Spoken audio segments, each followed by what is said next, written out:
Now you're going to have to remove the rear latch. It's a little bit difficult. There's 4 bolts and then there's a plastic washer that's holding it on. But once you get that out, then your latch should come out.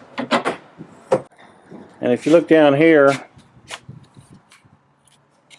there's a little clip that holds the key and the tumbler and the switch together. And that comes out. Now our problem was on the back side here when we turn this over.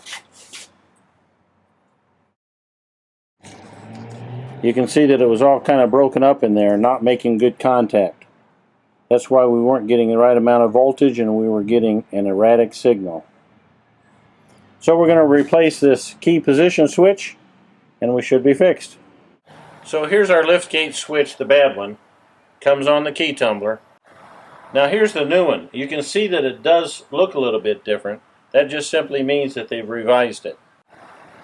So the broken part was on there like that. Since this broke off, we'll just cast that aside. And then we just need to pry this up.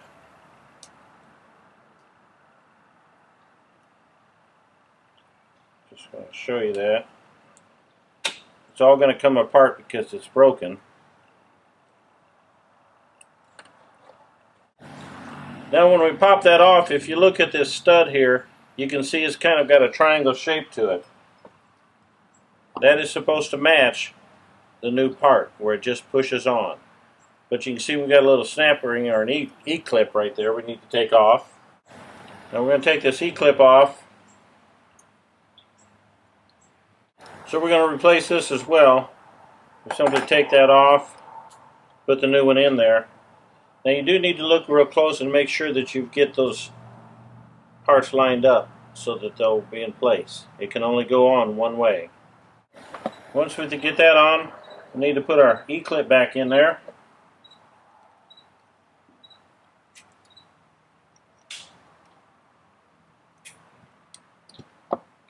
E-clip clips in place. Now we take our new switch.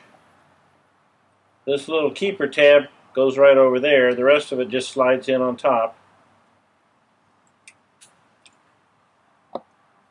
It's all back together. So in case you have that question of do you need to change your key, no you do not. You're still using your same key. Now once we have our switch back on the tumbler, we can install the tumbler. If you notice there's index marks here and the slot for the pin.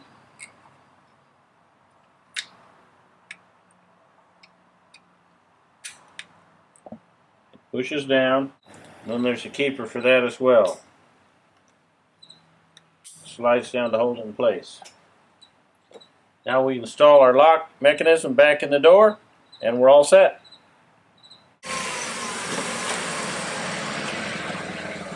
Our test drive confirms the door locks are no longer activating. Looks like we fixed this one.